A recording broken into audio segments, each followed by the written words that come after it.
What's up YouTube, Dale here from Zephyr, and today I'm bringing you my first place and joint second place Light and Darkness Ritual deck. So this is the build that I took to my locals on Saturday and ended up getting first place. I then took it to the Sunday winner box. I ended up getting joint second. Disappointingly so, my only loss between both days was against Blitzkrieg. Kind of just a really bad matchup for me. I hadn't practiced the matchup that much, but then there was like close to getting time and I just kind of rushed it and got into my own head a little bit. Basically I just couldn't find the out to the Thunder King Ryo that was on the field, but nonetheless, it ended up facing Fairy Tail Magistus. I faced Orcust Horus. I faced the Ritual Light and Darkness with Branded. I faced RBOTK, which was a bit of a shock to the system. Blitzkrieg, as already mentioned, and then I faced Sky Strikers. So it's had a very good run out. There's not a huge amount I would honestly change, but I'm just going to take you through the profile, show you what we've got, talk about my side deck, and then just kind of go from there. So starting off with the two Ritual monsters, playing one of each, one Blackluster Soldier and one Magician of Black Chaos.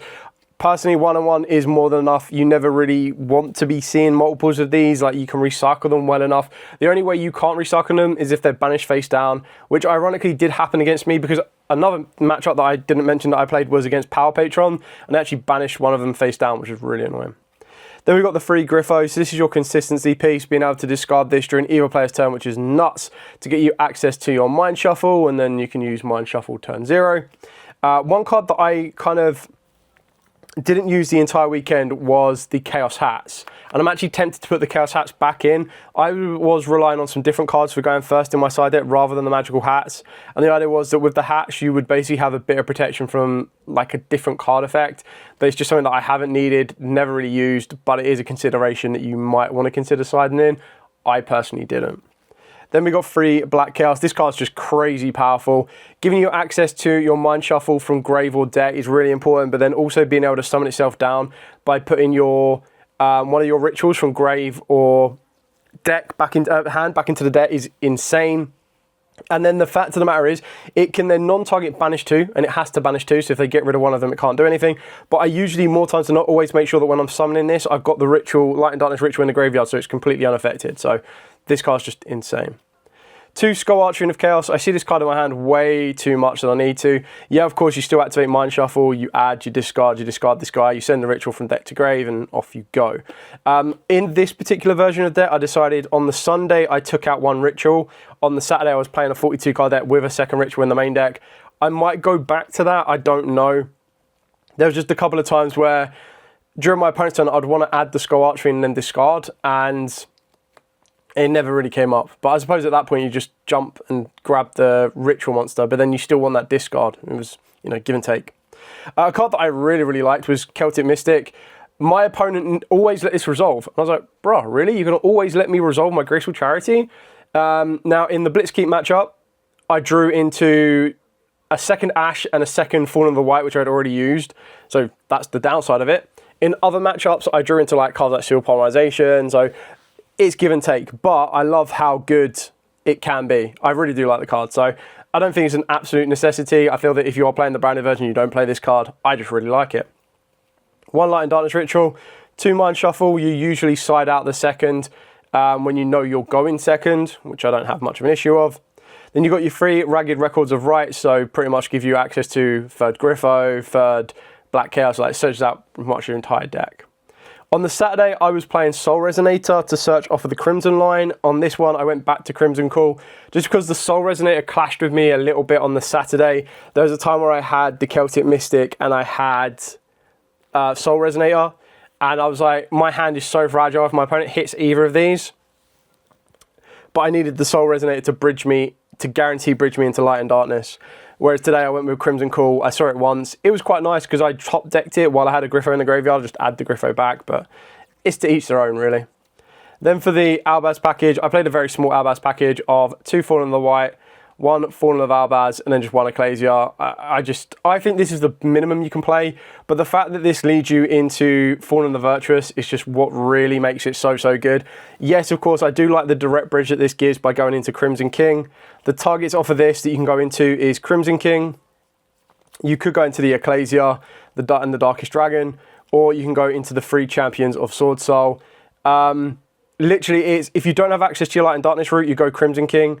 If you do, you probably go into the 3 Champions of Sword Soul, which will give you access to your Farah. And if you don't need access to either of these, you go into the Ecclesia of the Darkest Dragon, which can set you up with the ability of getting another one of these in rotation during your opponent's turn. So it's not perfect. There is a couple of bits that I would want to consider, but I wanted to make this build as much kind of like non-engine with the natural plays that both of these can enable as possible. Speaking of the non-engine, 3 Ash Blossoms and Joyous Springs, 3 Mold Charmy Forlos, 2 Drow and Lockbird, like maining the Drow and Lockbird as the 42nd and 41st card in this build, or the last build on Saturday, and then the builds in this one, it puts in so much work. Like, I just felt that the environment I was going to, my opponents were both going to want to, like, always going to want to search quite a lot, and I felt that main decking Droll was probably the right call. And again, kind of coming back to the Ash Blossom as well, there were times where I was like, with this deck, I don't really fear a Mold Charmy that much. So I kind of felt that if Ash was only being used to counter Mold Charmies, I didn't need to use it for that. But because I was facing a lot of rogue matchups, the Ash Blossom put in a lot of work. Another card that I'd like to consider is DD Crow, and the reason I'd like to consider DD Crow over something like Ghost Bell, which is just as good, is DD Crow and like the Skull Archfiend, or DD Crow and the Light and Darkness Ritual can be very useful sometimes, but that was just a thought that ran through my head. For Drolus Harmonia, it's the reason that I play this particular version of the deck. I just think this card's crazy good. Opening this up with Griffo is nuts, because you drop this on your opponent.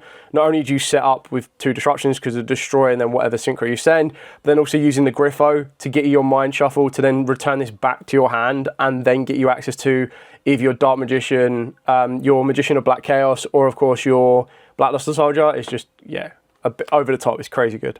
While Magnamut, actually semi-tempted to put Druid Swarm in. Like, these are actually, in the right environment, it works out nicely. So in Strikers, this would be a really good card. In the Orcus one, it was a really good card. In the Mirror Match, it's actually quite a good card if you hit the Skull Archfiend of Chaos, because it's the Skull Archfiend of Chaos that they need to recycle certain elements. It can also be quite useful if you get rid of the Griffo as well, because getting rid of the Griffo makes it a little bit awkward for them.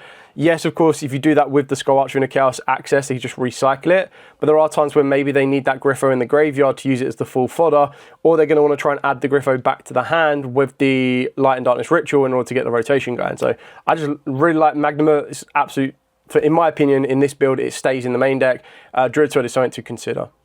Then I got the one Farah. I think I used this twice over the entire weekend. One, I hard opened it up and it's just crazy good because you discard this off a Mind Shuffle, you take control of one of your opponent's monsters, which is pretty much what I was doing, using it for. And then there was only one time today that I searched it off of the back of the 3 Sword Soul, or the 3 Champions of Sword Soul, and yeah, kind of is what it is. For the breakers, 3 Super Polymerization, I've got flexibility in the extra deck, and Super Poly just cooks right now this format. 2 Fallen the Virtuous, you can play 3 if you want to. Again, I was just quite happy with 2, just because of how easy accessible it is off of the Fallen and the White. It's just kind of one of them really good cards right now.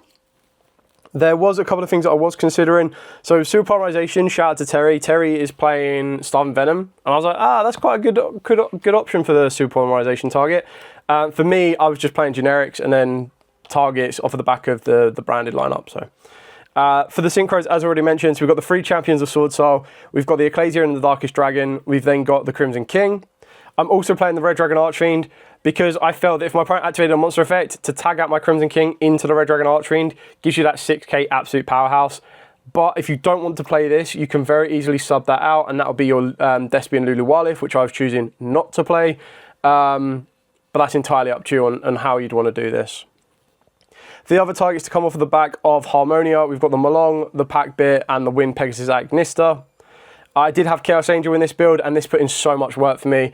Really, really like it. So Skull Archfiend plus the Celtic Mystic, I don't have any issue with this at all.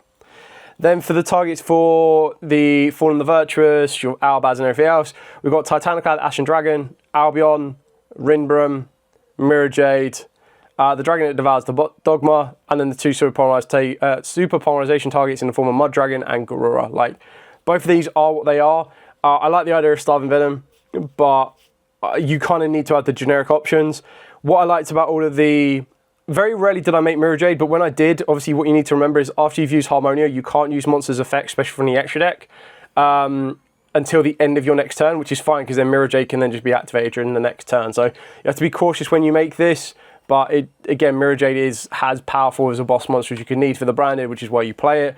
And the Dogma, specifically when I was expecting the matchup, like the mirror matches, to then go into this, and then this is unaffected because there's Ecclesias in both players' graveyards. It just makes it very awkward for your opponent to deal with. So, moving on to the side deck. So I had a lot of go second cards. So for going second, I was playing 2 Lava Golems. I was playing 2 Evenly Matches.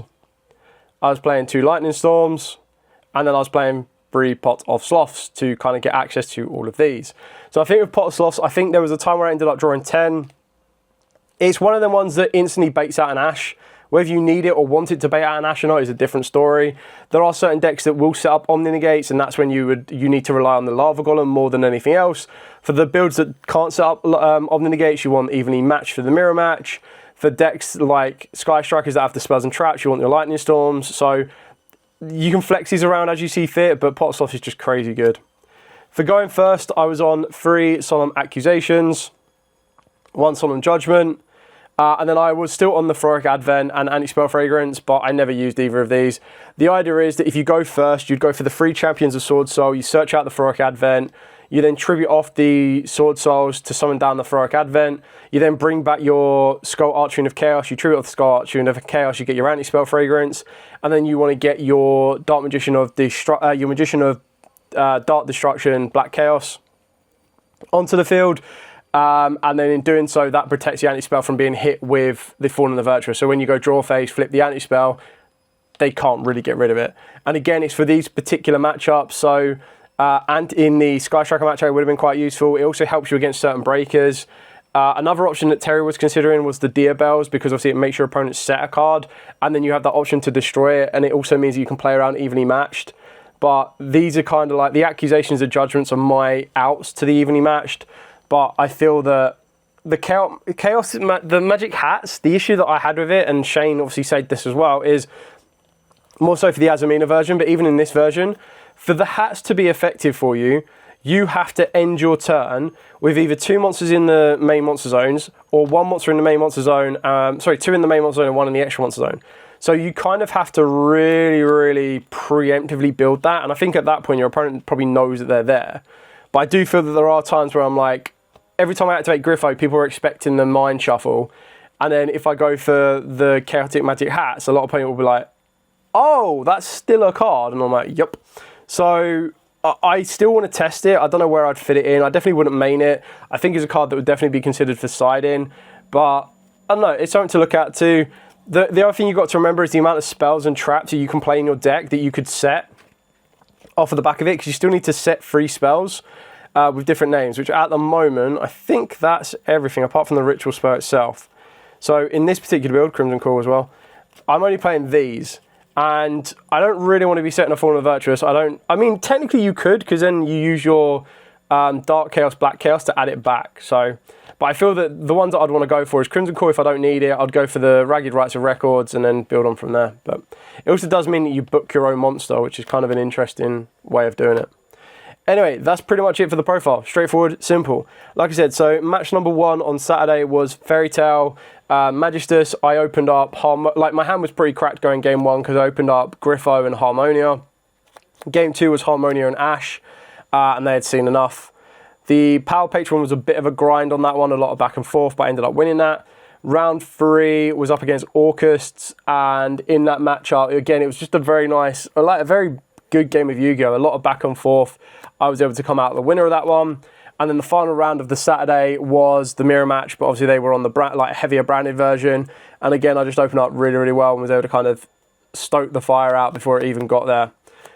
Today, my first match I was against Blitzkrieg. It was like the one match I didn't want to face because I hadn't really prepared for it. I knew that Blitzkrieg had a fairly decent matchup because obviously they can target and destroy my spells and traps. They can target and destroy my monsters. And I just didn't open up as well as I could have done to help me facilitate that. I did take it into game 3, but then I got hit with the Thunder King Ryo, activated Pot of Sloth, drew 2, drew into an Ash and a Fallen of the White that I just couldn't use. And it just kind of snowballed from there. It didn't really affect. It wasn't as good as I would have liked it to be. And then the next game was Sky Strikers. I did kind of well on that one. I drolled them. Game 2 Yeah, so I specifically held ashes for zeros in game number 1. So both times I tried to use zero, I hit them with an ash.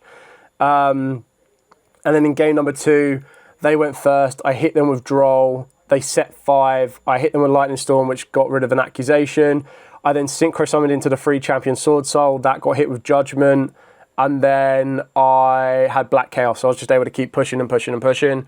And then the final one was against RB, and Droll kind of showed why Droll should not exist, but I think Droll is still going to exist for the next couple of lists.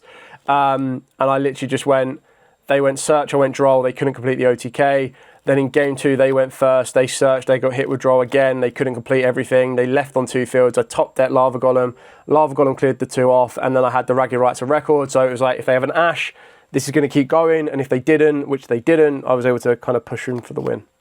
Anyway, that's it for the entire profile. Any questions at all, by all means, please put in the comments down below.